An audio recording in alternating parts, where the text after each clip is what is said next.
Bonjour à tous, bienvenue dans ce petit film qui va présenter ce que nous ferons dans une séance de travaux pratiques. Ces séances de travaux pratiques étant destinées à vous faire découvrir ce que sont les plans d'expérience. Et dans cette première séance de travaux pratiques dédiée aux plans d'expérience, nous allons aborder la construction d'un plan d'expérience particulier qu'on appelle un carré gréco-latin. Et naturellement, après la mise en œuvre des expériences, nous verrons comment analyser les valeurs observées et comment obtenir une information interprétable sans ambiguïté et enfin, comment valider cette information. Alors dans cette présentation, nous allons positionner le problème dans une introduction, ce qui nous permettra d'introduire quelques définitions liées au contexte des plans d'expérience et une représentation graphique du domaine expérimental, ce qui va être tout simplement l'ensemble des combinaisons que vous pourriez réaliser à partir des paramètres de réglage de votre processus.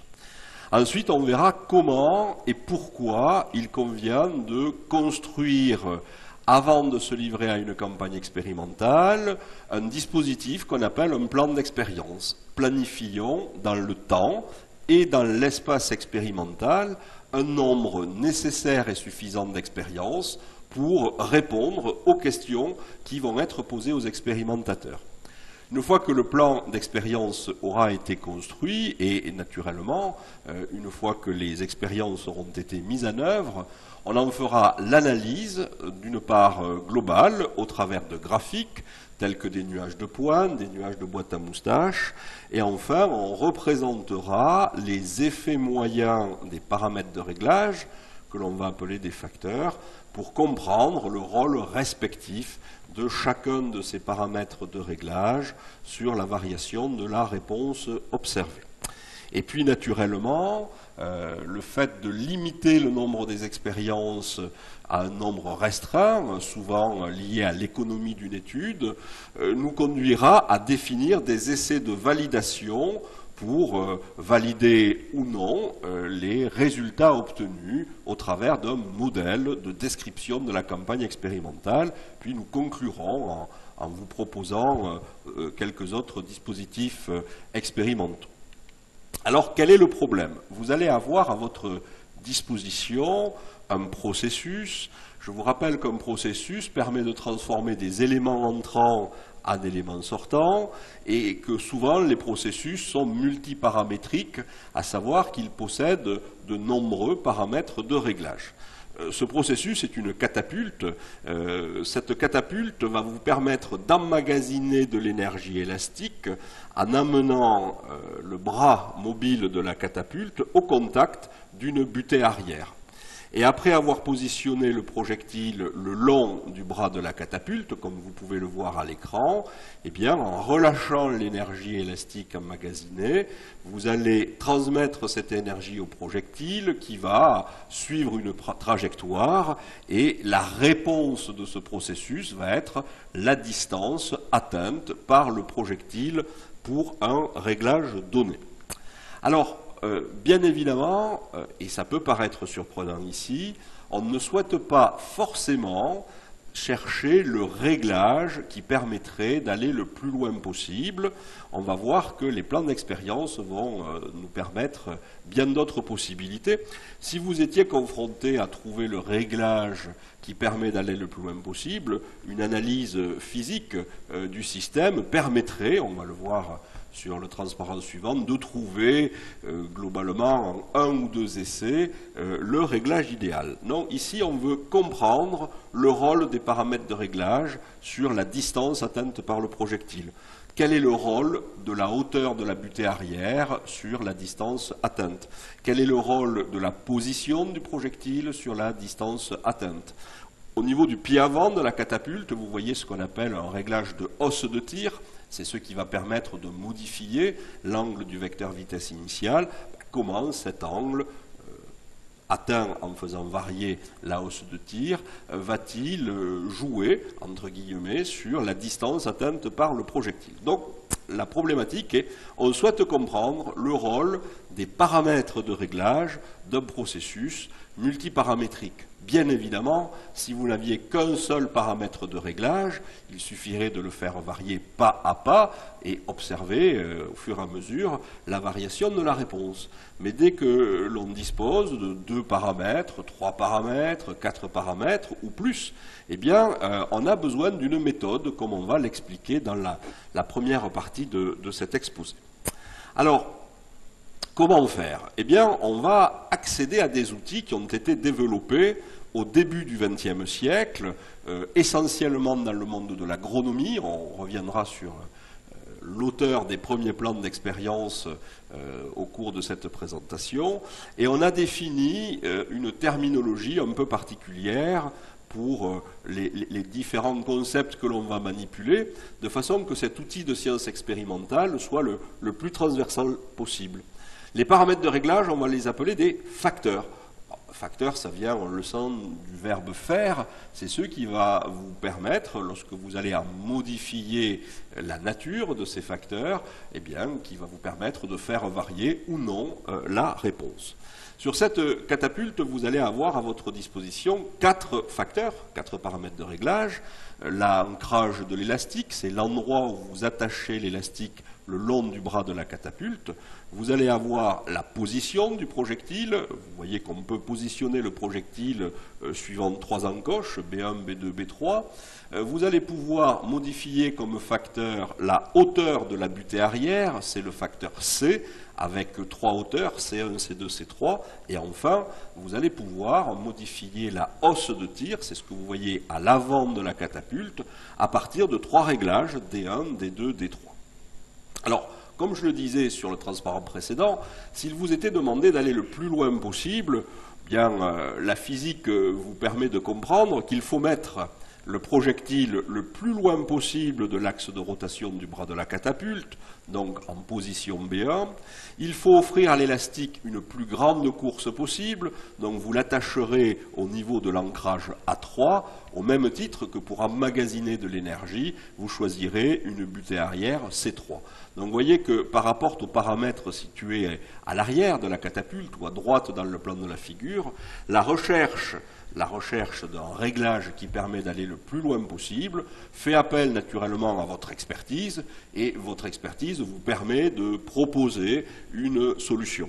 Pour la hausse de tir, vous savez, vous vous rappelez que dans un tir parabolique, il faut essayer d'obtenir un vecteur vitesse initial faisant un angle de 45 degrés par rapport à l'horizontale, et donc en observant les différentes configurations que l'on peut obtenir en utilisant respectivement D1, D2 et D3, ben vous trouveriez la configuration qui permet d'aller le plus loin possible. Alors ça, c'est ce que les experts savent faire. Mais si, pour une raison ou pour une autre, il vous est impossible d'attacher l'élastique au niveau A3, et si vous êtes obligé de l'attacher au niveau A2, bien vous allez aller moins loin. Mais si vous ne faites pas d'expérience, vous ne savez pas de combien va varier la réponse. Est-ce que moins loin, ce sera 5 cm, et ça permettra de rester dans un intervalle de tolérance? Est-ce que moins loin, ça sera 50 cm, et là, vous risquez de quitter l'intervalle de tolérance? Donc en fait, ce qu'on cherche, c'est à comprendre le rôle des paramètres de réglage lorsqu'on les fait varier, ou lorsqu'on est obligé de subir leur variation, sur la variation de la réponse, qui est ici bien la distance atteinte par le projectile. Et donc, dans l'espace des plans d'expérience, le rôle des paramètres de réglage, ça va s'appeler l'effet, l'effet auquel on va ajouter un adjectif qui va s'appeler effet moyen, et on expliquera pourquoi dans la suite de l'exposé. Et on veut donc estimer les effets de ces 4 facteurs, l'ancrage de l'élastique, la position du projectile, la hausse de tir et la butée arrière, ces facteurs ayant 3 états distincts possibles qu'on appelle des modalités. Alors le mot modalité parfois surprend les gens, mais vous l'utilisez au quotidien quand vous allez faire des courses dans un supermarché ou lors du passage en caisse, on vous demande quelle sera votre modalité de paiement. S'agit-il d'argent liquide? S'agit-il de chèque? S'agit-il de ticket restaurant? Ou s'agit-il de carte bleue? Et les modalités, c'est exclusif. C'est-à-dire que si vous payez par chèque, vous ne payez pas avec les autres moyens de paiement, au même titre si vous payez par carte bleue ou en espèces. Bien sûr, la catapulte est sur un processus industriel, les modalités sont exclusives, vous ne pouvez pas simultanément attacher l'élastique en position A2 et en position A1 par exemple. Donc c'est ce qui va nous permettre de faire quelques calculs simples. Et vous sentez intuitivement que plus il y aura de paramètres de réglage, plus il y aura de facteurs. Ici, 4, c'est un petit nombre de facteurs. Et plus il y aura de modalités associées à chacun de ces facteurs, plus le nombre de combinaisons accessibles à l'expérimentateur va être grand, et il vous faudra une boussole, il vous faudra un GPS, il vous faudra un guide pour essayer d'explorer de la meilleure façon possible l'ensemble de ces combinaisons sans naturellement les faire toutes. Pourquoi? Parce que les faire toutes dépassera très rapidement les ressources budgétaires qui sont associées à une étude. Alors, on va dessiner dans cet exemple toutes les combinaisons. C'est ce qu'on appellera le domaine expérimental. Imaginons un instant que nous n'ayons à notre disposition que les facteurs A et B. Vous vous rappelez qu'il s'agit, vous pouvez voir qu'il s'agit de l'ancrage de l'élastique avec 3 modalités, A1, A2, A3, et la position du projectile le long du bras de la catapulte avec 3 modalités, B1, B2, B3. Si vous n'aviez que ces 2 facteurs, le nombre total de combinaisons réalisables serait égal à 3 fois 3, 9 combinaisons. Ces 9 combinaisons sont représentées par des disques blancs dans le motif que vous voyez apparaître sur la figure. Mais vous n'avez pas à votre disposition uniquement 2 paramètres de réglage, vous avez en plus les paramètres de réglage C et D, les facteurs C et D, qui ont également chacun 3 modalités. Donc j'ai redessiné un motif avec 9 sommets en pointillé. Sur chacun de ces 9 sommets, vous avez les combinaisons des modalités du facteur C, que j'ai représenté sur l'axe horizontal, avec les combinaisons avec les modalités du facteur D, qui sont représentées sur l'axe vertical, et pour chacun de ces nœuds de maillage, je vais dupliquer la petite figure que nous avons naturellement commentée sur la diapositive précédente, ce qui fait que vous voyez apparaître à l'écran les 81 combinaisons de votre domaine expérimental. Et là, il faut se poser 2 questions. Soit vous pouvez faire l'étude exhaustive. L'étude exhaustive va consister à faire des essais pour chacune des 81 combinaisons. Si vous pouvez faire ça, vous aurez le maximum d'informations sur votre système, mais vous sentez bien que plus le nombre de facteurs va augmenter et ou plus le nombre de modalités vont augmenter, naturellement, la taille du domaine expérimental, donc le nombre de combinaisons réalisables, va devenir rapidement trop grand par rapport aux contraintes budgétaires, aux contraintes temporelles que l'on peut associer à votre étude. Et donc, dès lors qu'on ne peut pas faire toutes les combinaisons, il va falloir répondre à 2 questions. Combien de combinaisons peut-on faire et doit-on faire dans une campagne expérimentale? Et si ce nombre de combinaisons est acceptable par votre budget, par exemple 12 combinaisons, il va falloir extraire 12 combinaisons dans un ensemble de 81 combinaisons. Et on va retrouver ici une problématique très courante et commune en sciences expérimentales. Vous souhaitez que cet échantillon de combinaisons soit le plus représentatif possible de l'ensemble total des combinaisons, à savoir ici des 81 combinaisons. Et la méthode des plans d'expérience va vous permettre d'extraire un nombre nécessaire et suffisant d'expériences pour être représentatif du domaine expérimental et d'autre part pour vous permettre d'estimer ce que vous cherchez, à savoir le rôle des paramètres de réglage que l'on a appelés des effets.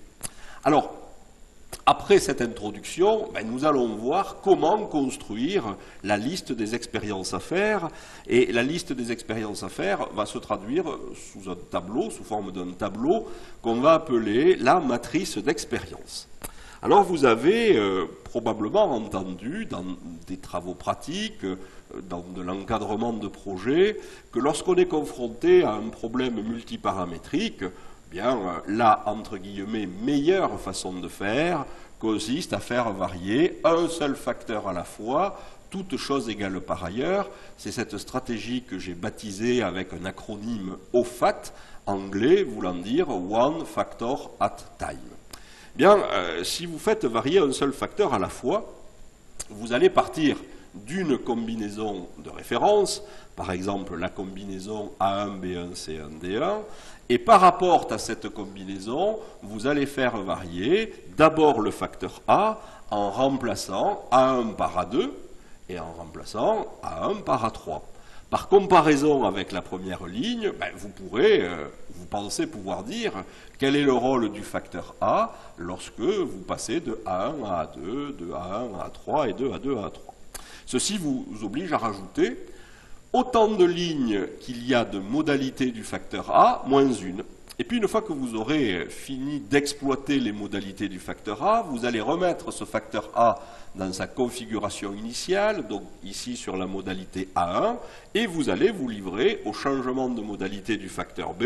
Vous allez remplacer B1 par B2, B1 par B3, toutes choses égales par ailleurs, toujours pour pouvoir comparer avec votre réglage de référence, ce qui vous amènerait ici à rajouter MB moins une ligne, MB dans cet exemple étant égal à 3. De la même façon, vous rajouteriez le facteur C, et puis vous rajouteriez le facteur D. Et puis finalement, si vous faisiez ces expériences, vous pourriez, en analysant les réponses mesurées, la distance atteinte par le projectile dans cet exemple, vous prononcer sur le rôle des facteurs, mais vous allez voir qu'il s'agit non seulement d'estimer le rôle des facteurs, il va falloir les estimer avec une incertitude minimale, et ensuite il va falloir les comparer. Vous voulez savoir si la position du projectile a plus d'effet, moins d'effet que la variation de l'ancrage de l'élastique. Alors, la seule chose que vous obtenez en utilisant cette stratégie, c'est le nombre minimal d'expériences à faire, qu'on va appeler la condition nécessaire. Si vous n'êtes pas capable expérimentalement de mettre en œuvre au moins 9 combinaisons, vous ne pourrez pas obtenir l'information sur les effets des facteurs. Mais attention, cette stratégie est probablement la pire, même si vous l'avez rencontrée à plusieurs reprises, mais que vous puissiez mettre en œuvre parce qu'elle ne va surtout pas vous permettre d'estimer, de comparer les effets des facteurs, et on va essayer de le justifier à la fois de façon graphique et de façon numérique. En effet, si vous voulez comparer, quand on veut comparer, on veut que les comparaisons soient le plus équitables possible. Si vous aviez fait les 81 combinaisons du domaine expérimental, vous auriez expérimenté 27 fois la modalité A1, 27 fois la modalité A2 et 27 fois la modalité A3. 3 fois 27, ça fait 81. Et là, vous avez extrait avec cette stratégie un échantillon représentatif, et vous voyez dans cet échantillon représentatif que vous avez privilégié l'étude de la modalité de référence et que votre expérimentation est très pauvre, si je puis dire, quand elle utilise les modalités A2 et A3. Donc, estimer avec une incertitude minimale et homogène les effets du facteur A, quand vous passez de A1 à A2 ou de A1 à A3, revient à mettre un nombre d'objets identiques dans les plateaux de la balance pour que votre comparaison soit équitable. Et on sent intuitivement qu'il aurait fallu faire au moins autant d'expériences avec A1, avec A2 et avec A3, et ce n'est pas la stratégie qui consiste à faire varier un seul facteur à la fois qui vous offrira cette possibilité. Donc, regardons qu'est-ce qui se passe lorsque vous associez le facteur A au facteur B. En effet, quand vous faites marcher votre processus industriel, on a besoin d'un réglage pour le facteur A et d'un réglage pour le facteur B, puis pour le facteur C, pour le facteur D. Bien, vous voyez que dans les 9 expériences produites par cette stratégie qui consiste à faire varier un seul facteur à la fois, vous avez privilégié d'un très grand nombre de fois l'association de la modalité A1 avec la modalité B1. C'est ce que vous voyez lorsque vous isolez les colonnes A et B du tableau. Alors, pour s'apercevoir de de ce constat un peu dramatique pour estimer les effets avec une incertitude homogène et minimale, eh bien on va faire un tableau de contingence. Un tableau de contingence, c'est un tableau dont les lignes et les colonnes reportent les intitulés des modalités, des deux facteurs que l'on étudie ici, et dans les cellules de ce tableau, nous allons compter combien de fois on a mis en œuvre eh bien, la modalité A1 avec la modalité B1, et plus généralement, une modalité du facteur A avec une modalité du facteur B. Et bien évidemment, ce tableau de contingence vous révèle qu'en 9 combinaisons, vous n'avez toujours pas étudié l'association de la modalité A3, par exemple, avec la modalité B2 ou avec la modalité B3. Et pourtant, cette combinaison est peut-être source d'information pour répondre à la question qui était posée. Et on sent intuitivement, si on ne veut pas faire de gros développements mathématiques, qu'en piochant un petit peu dans la case où il y a beaucoup de combinaisons, 5, si on enlève 4 de ces combinaisons, on va pouvoir les répartir dans les cases où vous n'avez pas fait encore de combinaison entre les modalités du facteur A et du facteur B. C'est ce qu'on va appeler, avec un vocabulaire qui est peut-être un peu déplacé par rapport aux mathématiques, la répartition uniforme ou l'équirépartition dans le domaine expérimental.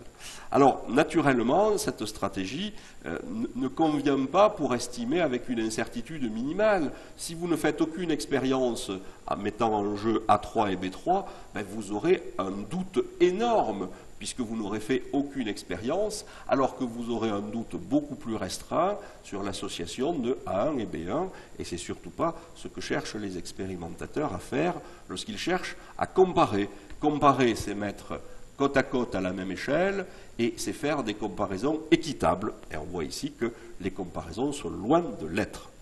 Alors, dessinons la position des 9 combinaisons que vous voyez dans le tableau dans le domaine expérimental. Et vous constatez de façon sans doute étonnée, parce que vous ne l'avez jamais fait, que les 9 combinaisons retenues par cette stratégie vont occuper les arêtes, les bords de ce domaine expérimental, et qu'il y a une vaste zone qui n'a pas été encore expérimentée. Bilan de l'opération, cette stratégie doit être remplacée par une stratégie plus efficace, ne serait-ce qu'en tant que couverture de l'espace expérimental. Alors, si nous avions fait toutes les combinaisons, eh bien, le tableau de contingence, où l'on reporte les modalités des facteurs A et B, chacune des cellules serait remplie avec une constante. Cette constante serait égale à 9, puisque vous avez 9 cases, 9 fois 9, 81 combinaisons. Et voilà ce que vous avez fait, ou ce que vous vous apprêteriez à faire, en mettant en œuvre cette stratégie qui consiste à faire varier un seul facteur à la fois. Vous voyez que l'échantillon n'est pas du tout représentatif, à droite, de la population que vous voyez apparaître à gauche. Alors, comment faire? Eh bien, on va revenir un petit peu dans l'espace mathématique pour identifier quels sont les inconnus du problème. Les inconnus du problème, c'est le rôle des paramètres de réglage. Le rôle des paramètres de réglage, nous avons appelé ça les effets des facteurs. Prenons un facteur A, à 3 modalités, A1, A2, A3, et imaginons que nous ayons fait des expériences. Lorsqu'on met en œuvre la modalité A1, le niveau de la réponse, de ce que l'on mesure, la distance atteinte par le projectile, est de 30. Lorsqu'on utilise la modalité A2, le niveau de cette réponse est égal à 50, et lorsque l'on utilise la modalité A3, le niveau de la réponse est égal à 110. Peu importe l'unité, c'est un exemple académique. Alors, à partir de ces 3 valeurs, combien pouvons-nous définir d'effets moyens? Que se passe-t-il lorsque, en moyenne, je passe de A1 à A2? Ici, vous avez un effet positif qui vaut plus 20. Lorsque vous remplacez A1 par A2, vous gagnez 20 points. Lorsque vous remplacez A1 par A3, vous gagnez 80 points. Et donc, si vous partez d'une modalité de référence, vous allez pouvoir atteindre MEI moins une autre modalité de référence. Donc, partant d'une modalité, vous allez pouvoir définir MEI moins un effet moyen pour un facteur donné. Voilà. Donc s'il y avait 4 modalités, partant de la modalité A1, vous pourriez définir 3 effets moyens. Et c'est ce que cherchent à obtenir les expérimentateurs, puisqu'ils veulent savoir, quand ils passent d'un réglage donné pour le facteur A à un autre réglage donné, ils veulent savoir en moyenne de combien la réponse varie. Est-ce qu'elle augmente? Est-ce qu'elle diminue? Est-ce qu'elle augmente petitement? Est-ce qu'elle diminue grandement? Mais partir de la modalité A1, c'est un peu arbitraire. On pourrait partir de la modalité A2, auquel cas, en remplaçant A2 par A1, nous aurions une diminution de 20 points. En remplaçant A2 par A3 ou A3 par A2, nous aurions une variation en valeur absolue égale à 60. Et puis vous retrouvez ici l'effet, donc la variation de la réponse, lorsque vous remplacez la modalité A1 par A3. Donc vous avez MEI fois plus d'effets moyens, en intégrant toutes les modalités possibles. Alors expérimentalement, c'est ces flèches qui vont vous permettre de piloter votre processus industriel. Et la question est de dire, est-ce que ces flèches sont initialement toutes des inconnues? Eh bien non, puisque vous voyez ici que si vous remplacez A1 par A2, vous augmentez de 20 points.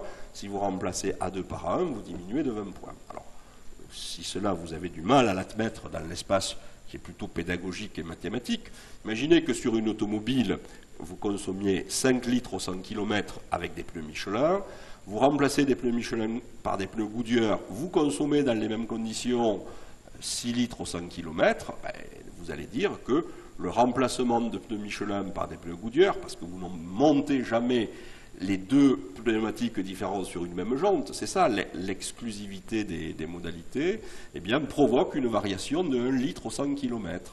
Et si vous remplaciez les pneus Goodyear par des pneus Michelin, vous auriez une diminution de 1 litre. Donc on peut supprimer immédiatement la moitié des flèches. Et est-ce que les flèches qui restent sont des flèches au sens mathématique indépendantes? Eh bien non, puisque vous voyez que si vous passez de 1 à A2, vous augmentez de 20 points, et en passant de A2 à A3, vous augmentez de 60 points, fatalement, quand vous allez passer de A1 à A3 directement, la variation sera de 20 plus 60 égale 80 points. Donc on va pouvoir supprimer, par exemple, cette flèche qui n'est pas une inconnue, puisque vous pouvez l'obtenir à partir des deux autres. Au même titre, si on se donne expérimentalement la possibilité d'estimer les deux flèches que vous voyez à l'écran, la flèche rouge et la flèche verte, par soustraction, vous allez obtenir la flèche bleue. Et si on se donne la flèche bleue et la flèche verte, naturellement, par combinaison linéaire, vous allez pouvoir retrouver toutes les autres flèches. Alors, ce qu'on va généraliser, c'est que ce que l'on observe pour le facteur A, on va l'observer pour le facteur B, pour le facteur C, pour le facteur D. Et donc, de manière sous-jacente, le modèle qui va permettre d'analyser la variation des résultats a posteriori sera ce que l'on appelle un modèle additif. Un modèle additif, ça s'écrit Y égale constante, plus somme pour I égale 1 à K, K c'est le nombre de facteurs, des effets des facteurs moyens E indice I. Donc ici, EA plus EB plus EC plus ED. Et naturellement, vous voyez qu'un facteur à 3 modalités va permettre de définir, quand on les flèches à l'écran, 6 effets moyens, puisque nous avons 4 facteurs, 4 fois 6, nous avons besoin de définir, pour piloter la catapulte expérimentale, la valeur de ces 24 effets moyens, dont on vient de voir que toutes ces flèches, la flèche c'est l'effet, ne représentent pas des inconnus. Combien y a-t-il d'inconnus? C'est ce qu'on vient de voir. Il y en a MEI-1 pour le facteur A. Si on fait la somme pour I égale 1 à K, puisque nous avons le facteur A, le facteur B, le facteur C, le facteur D, nous aurons le nombre de flèches inconnues, et j'ai rajouté 1 dans la formule que vous voyez apparaître à l'écran. Pourquoi? Parce que vous ne pouvez pas interpréter directement un effet en tant que tel. Une variation de 20 points sur la réponse ne sera pas interprétée de la même façon si elle s'applique à une valeur de 30, ce qui est le cas à l'écran, ou si elle s'applique à une valeur de 100 000. Donc, bilan de l'opération, il est nécessaire de faire une expérience qui va permettre de quantifier l'état du système pour un réglage de référence et de calculer les déviations expérimentalement des règles provoquées par les réglages des facteurs par rapport à cet état de référence. C'est ce qui justifie le 1 devant la somme pour i égale 1 à k de mi-1. Par voie de conséquence, si on applique naturellement cette formule à la problématique de la catapulte expérimentale, vous avez 9 inconnus. C'est le même nombre que vous aviez obtenu en faisant varier un seul facteur à la fois. Alors, maintenant que l'on sait qu'il faut écuyer répartir les expériences, on sait qu'il faut en écuyer répartir au moins 9, mais on ne sait pas comment faire. Et c'est pour ça que l'on va faire appel à une stratégie, alors, qui est le pendant de la stratégie que l'on rejette, la stratégie Design of Experiments. On va concevoir une campagne expérimentale. Concevoir la campagne expérimentale, c'est définir un nombre nécessaire d'expériences pour estimer les inconnus de la problématique et un nombre suffisant d'expériences pour estimer avec une incertitude minimale et une possibilité de comparaison équitable eh bien, les effets moyens des facteurs que l'on cherche à obtenir pour piloter le processus. Alors, c'est ce que l'on voit ici. Je suis passé un peu vite sur une diapositive. L'incertitude minimale, ça veut dire que le point représentatif de la moyenne des essais faits avec A1 doit être associé à une incertitude qui est la même que le point représentatif de la moyenne des essais faits avec la modalité A2 ou avec la modalité A3. En faisant varier un seul facteur à la fois, vous savez que l'incertitude diminue en fonction du nombre d'occurrences. Eh bien, vous auriez une incertitude très grande avec A2 et A3, puisque vous ne les auriez mis en œuvre qu'une seule fois, et vous auriez une incertitude plus faible sur le point représentatif de A1, puisque vous l'auriez mis en œuvre 7 fois. Et puis, fatalement, estimer les effets de l'ancrage de l'élastique, c'est bien beau, mais on veut les comparer avec les effets de la position du projectile. Comparer, c'est mettre côte à côte, et on veut, naturellement, pour que ces comparaisons soient aisées à interpréter, eh bien, on veut que les incertitudes soient les mêmes partout. Voilà. Alors, qui a proposé des solutions à ce problème? Vous voyez ici apparaître un graphique où, sur l'axe horizontal, j'ai déployé le XXe siècle avec un pas de 10 ans à partir de 1920. Eh bien, les premiers qui se sont intéressés à la planification d'expériences, c'est les mathématiciens qui ont travaillé dans le monde de l'agronomie. Et vous voyez apparaître vers 1925 un Anglais, un mathématicien anglais, Ronald Fisher, qui est connu pour un test de comparaison de variance, mais qui est aussi le père des plans d'expérience qu'il a déployé dans une station agronomique à proximité de Londres. Alors, c'était des plans qui avaient pour objectif d'étudier les effets des facteurs. Parmi ces plans, il en a proposé 3 qui sont d'une très grande utilité en milieu industriel et pas forcément dans le monde agronomique ou biologique. Ce sont des plans qu'on appelle des plans en carré. Pourquoi? Parce que le nombre d'expériences sera égal au carré du nombre de modalités. Dans cet exemple, nous avons 3 modalités par facteur. Le nombre d'expériences sera égal à 9. Et sur le même principe, on le verra en conclusion, vous pourriez étudier 5 facteurs à 4 modalités et vous pourriez étudier 6 facteurs à 5 modalités, respectivement, à partir de 16 expériences ou de 25 expériences. On reviendra sur les notations qui sont là. C'est ce qu'on appelle dans la littérature des plans en carré, latin, gréco-latin et hyper-gréco-latin. Indépendamment de ces 3 dispositifs expérimentaux qu'il a proposés en 1925, il a donné des principes de base de l'expérimentation qu'on oublie souvent. Faites des expériences en blocs homogènes. Par exemple, si vous aviez besoin d'utiliser 2 sacs de ciment dans votre campagne expérimentale, faites en sorte qu'il y ait autant d'expériences faites avec le sac numéro 1 qu'avec le sac numéro 2, à défaut de pouvoir homogénéiser l'ensemble des graines de ciment.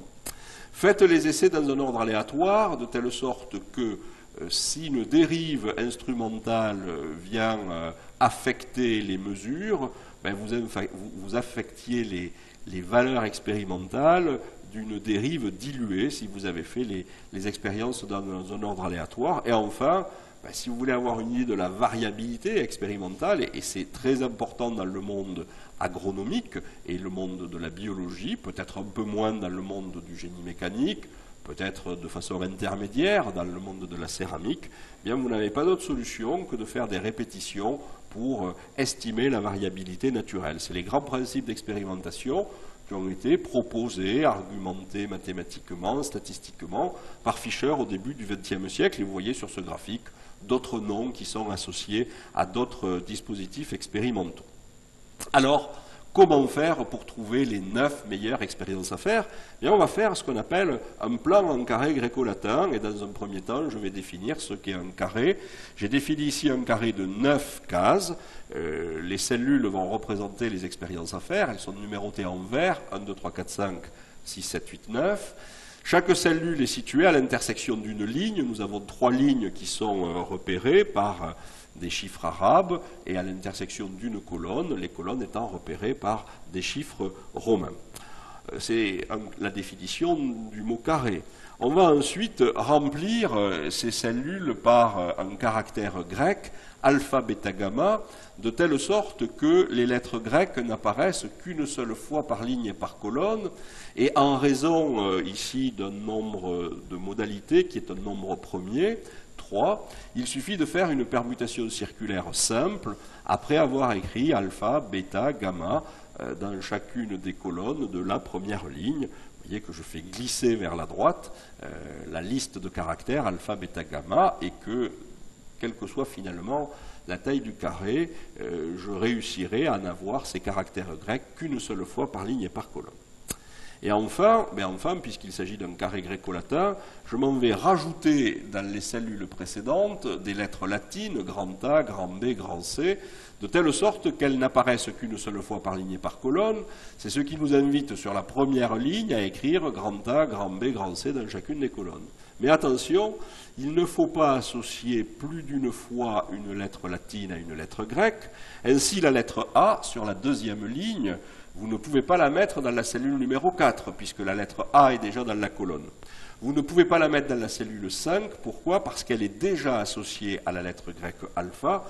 Il n'y a donc qu'une seule possibilité. Sur la deuxième ligne, la lettre A ne peut aller que dans la cellule 6, et avec la même démarche, eh bien, vous allez compléter les autres cellules du carré.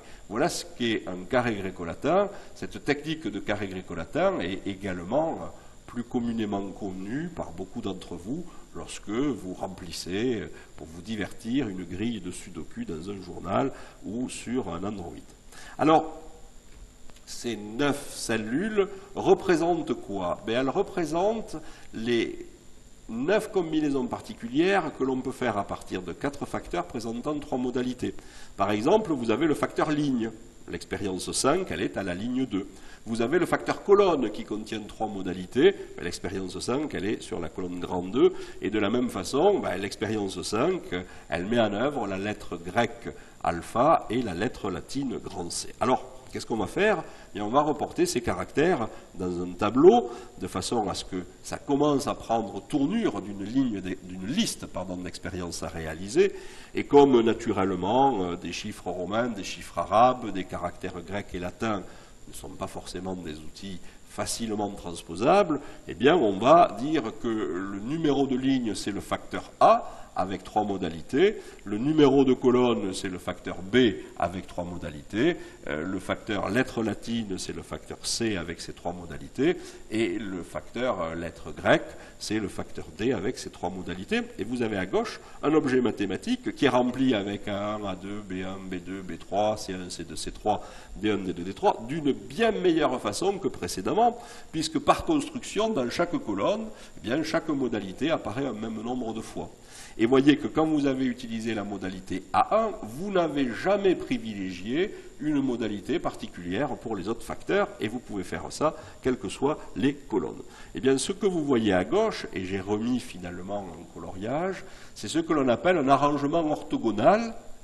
Alors, un arrangement orthogonal, c'est une liste de combinaisons telle que chaque fois que vous allez faire un tableau de contingence, c'est ce qu'on appelle pour chaque paire de facteurs dans la définition que vous voyez à l'écran, eh bien, les cellules du tableau de contingence vont être remplies par une constante.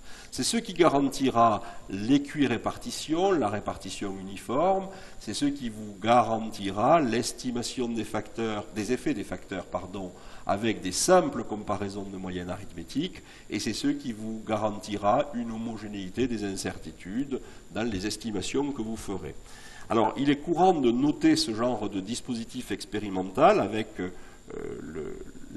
l'acronyme ou le symbole L indice 9 et entre parenthèses 3 puissance 4. Vous pouvez, à partir de 9 expériences, étudier les effets de 4 facteurs, c'est ce que vous voyez en exposant, chacun présentant 3 modalités.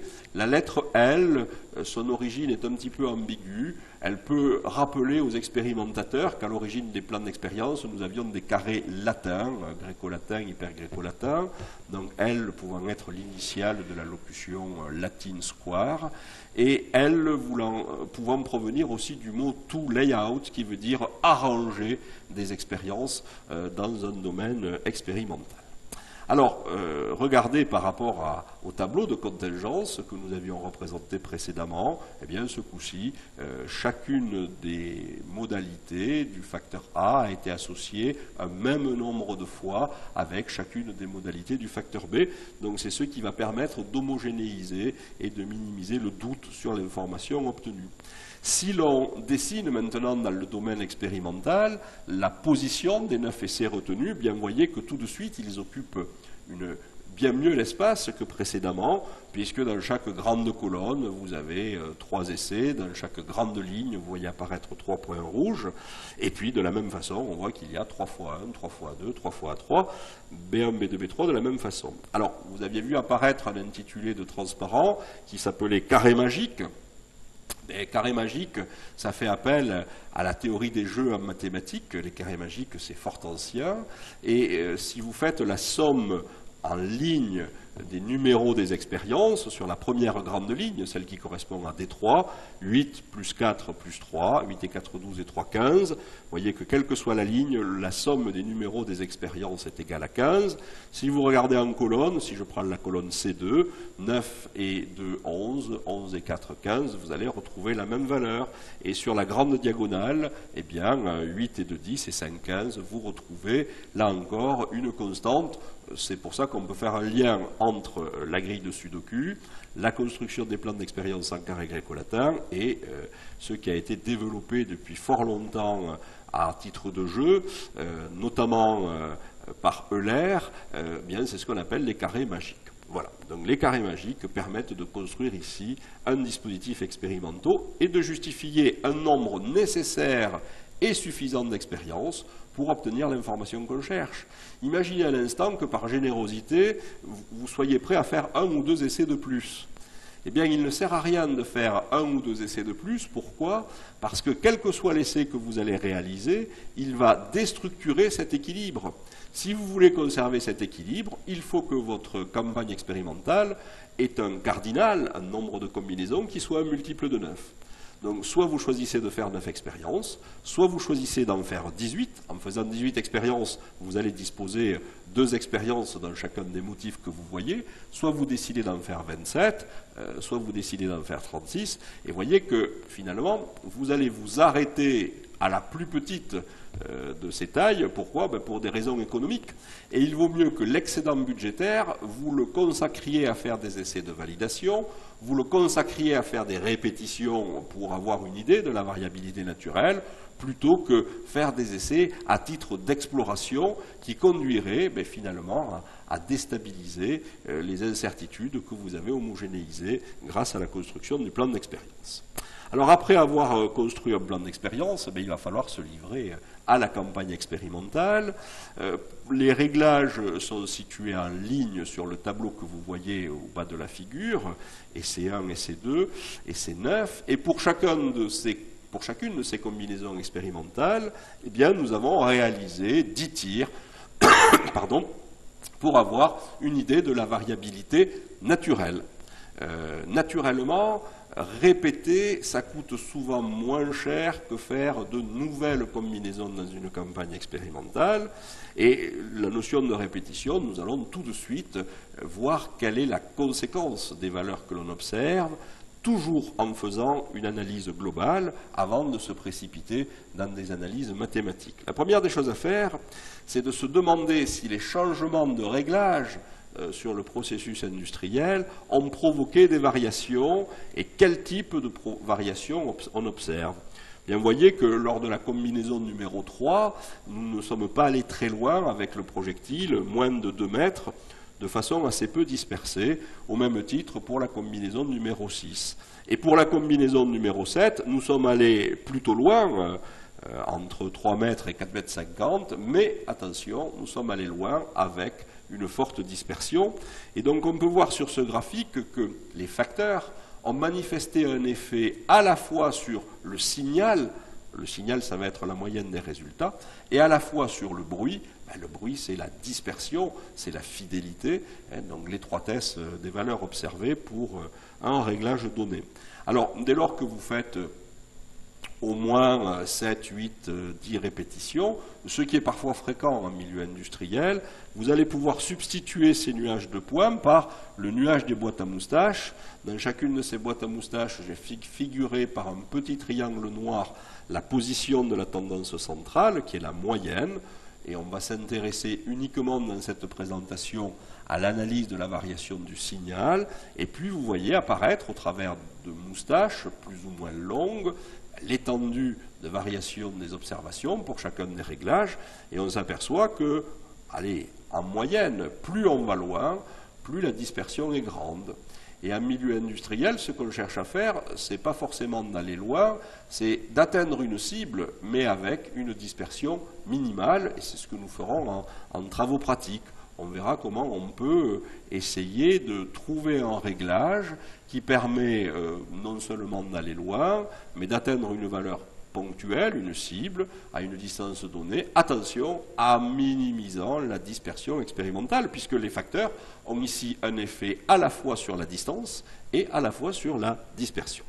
Alors, projetons-nous maintenant dans l'espace de restitution des effets des facteurs. Ce qu'on cherche, c'est à connaître le rôle moyen des paramètres de réglage, et donc nous allons restituer ces tracés des effets moyens des facteurs en retenant pour l'analyse la valeur moyenne des réponses. Quand on passe à l'essai 6 de 172 cm en moyenne, à l'essai 7 à 368 cm en moyenne, quel facteur, au singulier ou au pluriel, a provoqué cette variation importante? Donc on va essayer de trouver quels sont les facteurs qui ont joué le plus sur la variation des résultats. Et pour ce faire, eh bien, on va bénéficier des propriétés d'un arrangement orthogonal. Nous allons isoler tous les essais qui ont été faits avec A1 et on va calculer la moyenne des moyennes rouges. On va isoler tous les essais qui ont été faits avec A2 et on va calculer la moyenne des points rouges. Donc le problème est de trouver une liaison qu'on va appeler un modèle. On vous rappelle qu'un modèle, ce n'est pas une équation. Un modèle, c'est une description. Ici, vous n'allez écrire aucune équation, vous allez faire un graphique qui permet de montrer la variation d'une variable de réponse, Y. C'est nous qui avons décidé de résumer les 10 impacts par leur moyenne en fonction des variations d'une ou plusieurs variables de prédiction. Ici, c'est le facteur A, le facteur B, le facteur C, le facteur D. Et donc, pour ce faire, on va mettre côte à côte le facteur A et le vecteur Y. Et le vecteur Y, on va isoler les 3 expériences qui ont été faites avec A1, on va calculer leur moyenne, 241 cm. On va isoler les 3 valeurs qui ont été faites avec la modalité A2. On va calculer la moyenne et nous obtenons ici 277 cm. On va isoler enfin les 3 expériences qui ont été faites avec la modalité A3 et on va calculer la moyenne de ces 3 résultats et on obtient 282 cm. Et ces 3 points, c'est les 3 points que l'on va reporter sur le tracé des effets moyens à l'aplomb des modalités du facteur A, et vous voyez tout de suite que lorsqu'on remplace A1 par A2, on a un gain de plus de 30 cm. Lorsque l'on remplace A1 par A3, on a un gain d'un peu plus de 40 cm. Par contre, lorsque vous remplacez A2 par A3, vous ne gagnez pas grand-chose, 5 cm, et vous êtes peut-être dans les incertitudes de mesure. Et donc l'intérêt des plans d'expérience, c'est de restituer sous une forme graphique, interprétable sans ambiguïté, l'information qui est contenue dans votre campagne expérimentale. Naturellement, vous vous en doutez, on va faire la même chose avec le facteur B. On va isoler toutes les expériences qui ont été faites avec B1, on obtient 332 cm, puis celles qui ont été faites avec B2, on obtient en moyenne 267 cm, et enfin, les 3 combinaisons qui ont été faites avec B3, pour lesquelles, en moyenne, on obtient 201 cm. Et on sait que chaque fois qu'on a utilisé ou B1, ou B2, ou B3, on n'a pas privilégié le choix d'une modalité particulière pour les autres facteurs, c'est la définition de l'orthogonalité, rendue accessible par la construction d'un plan en carré gréco-latin. Et on reporte tout naturellement les valeurs obtenues sur le tracé des effets moyens, où on peut voir que si on veut comparer les effets du facteur A aux effets du facteur B, quand vous remplacez B1 par B3, vous avez une plus grande variation, vous voyez, vous avez une variation de plus de 100 cm, par rapport au facteur A, lorsque vous remplacez A2 par A3, vous avez une variation de 5 cm. Comparer, c'est mettre côte à côte. Et c'est ce qui va vous permettre de piloter votre processus de fabrication industrielle, et ici votre catapulte.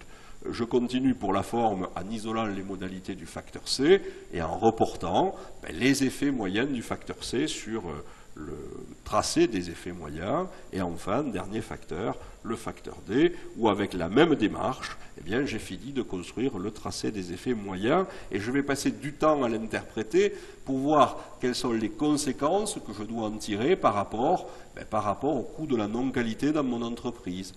Quels sont les changements de modalité que je peux faire d'après le modèle sans trop provoquer de variations de réponse, et quels sont les changements de modalité que je dois faire lorsque je veux passer d'un état de référence numéro 1 pour atteindre un état de référence numéro 2.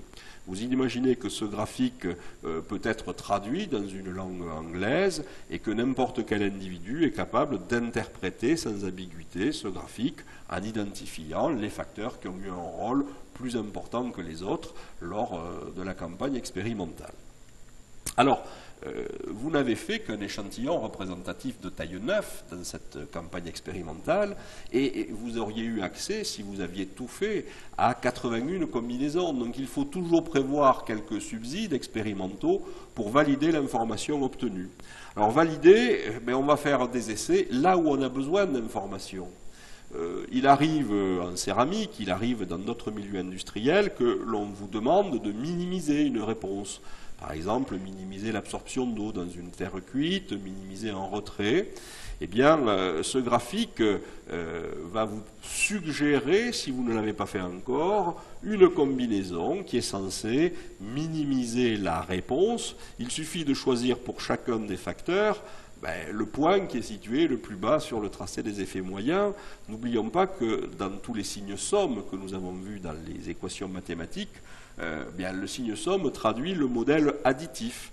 C'est-à-dire que vous considérez par hypothèse que la conséquence d'un changement de réglage du facteur A va s'additionner à la conséquence d'un changement de réglage du facteur B, du facteur C et du facteur D. Ainsi, si vous choisissez, d'après le modèle, la modalité A1, si vous l'associez avec la modalité B3, si vous associez avec la modalité C1 et avec la modalité D3, vous devriez, en moyenne, atteindre une distance plus petite que la plus petite des distances observées dans le plan d'expérience. Au même titre, si vous cherchez à maximiser une réponse, pourquoi pas un rendement, pourquoi pas une performance mécanique, eh bien, ce graphique vous suggère immédiatement, si vous ne l'avez pas encore fait, une combinaison telle que A3, B1, C3, D1, pardon. Il s'agit de repérer sur le graphique les points qui sont situés plutôt en haut. Mais imaginez que de passer de A2 à A3, ça coûte très très cher industriellement. Ce graphique vous permet de dire, on peut peut-être remplacer la modalité A3 par la modalité A2, on ira un tout petit peu moins loin, mais par voie de conséquence, puisque la modalité A2 est moins chère à mettre en œuvre, plus sécurisante, eh bien, on gagnera sérieusement en subside numérique et financier. Voilà comment vous pouvez exploiter ce graphique. Alors ce graphique, mais naturellement, on va pouvoir le compléter en calculant à partir de ce graphique toutes les combinaisons que l'on peut réaliser, Et donc s'il y en a 81, et à partir de filtres, vous allez pouvoir extraire du domaine expérimental les combinaisons censées atteindre une cible que vous vous êtes fixée, s'il s'agit d'une cible qui n'est ni un minimum ni un maximum. Donc vous voyez que vous avez affaire là à un modèle, ce n'est pas une équation, c'est un graphique. Naturellement, derrière ce graphique, vous pourriez écrire une équation, mais à mon sens, cela suffit pour vous permettre de vous orienter dans le domaine expérimental. Et au cours de la séance de travaux pratiques, eh bien, nous ferons des essais de validation pour voir si on a le droit de croire ou non, eh bien, aux effets moyens que l'on aura estimés expérimentalement. Alors, en termes de conclusion, je vais vous rappeler les 3 dispositifs expérimentaux proposés par Fischer au début du XXe siècle. Il a proposé que ces 3 types de plans d'expérience, qui sont tous des plans en carré, le nombre d'expériences étant le carré du nombre de modalités. Lorsque vous avez 4 facteurs à 3 modalités, voilà les 9 combinaisons que l'on a équiréparties dans le domaine expérimental, qui a une taille de 81 combinaisons.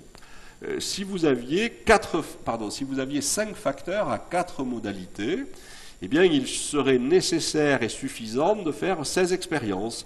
16, c'est le carré de 4, et vous voyez apparaître en colonne les facteurs A, B, C, D, E, et dans chacune des colonnes, vous voyez apparaître un même nombre de fois la modalité 1, la modalité 2, la modalité 3 et la modalité 4 pour chacun des facteurs, sous forme d'un arrangement orthogonal.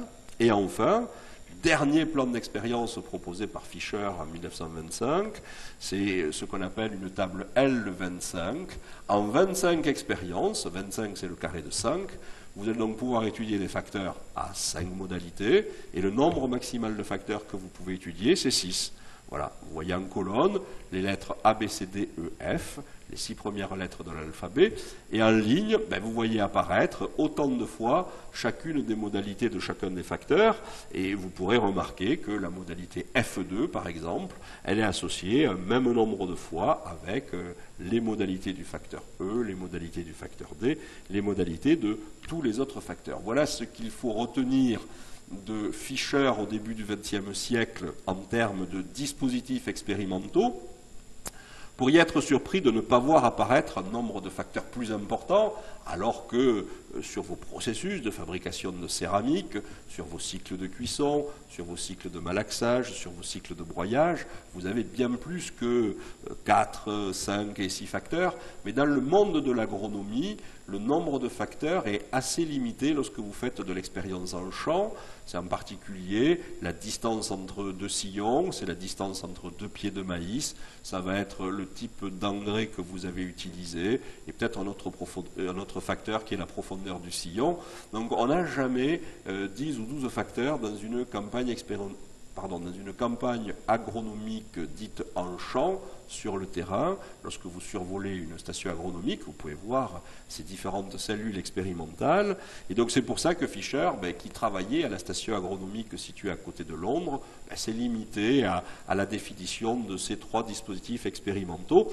Je vous souhaite d'en faire bon usage dans votre vie, alors peut-être au début d'étudiant en projet, dans votre vie d'étudiant stagiaire et plus tard dans votre vie industrielle, parce que ces dispositifs expérimentaux que vous venez de présenter sont sans risque et vous permettre, avec un nombre d'essais qui est compatible avec la dépense industrielle, d'obtenir de façon équitable les effets moyens de vos paramètres de réglage qui vous permettront de mieux comprendre sans doute le fonctionnement de vos processus industriels. Je vous remercie de votre attention et je vous invite à rejoindre tout de suite la salle de travaux pratiques pour vous livrer à la mise en œuvre de la catapulte expérimentale. Je vous remercie encore une fois de votre attention.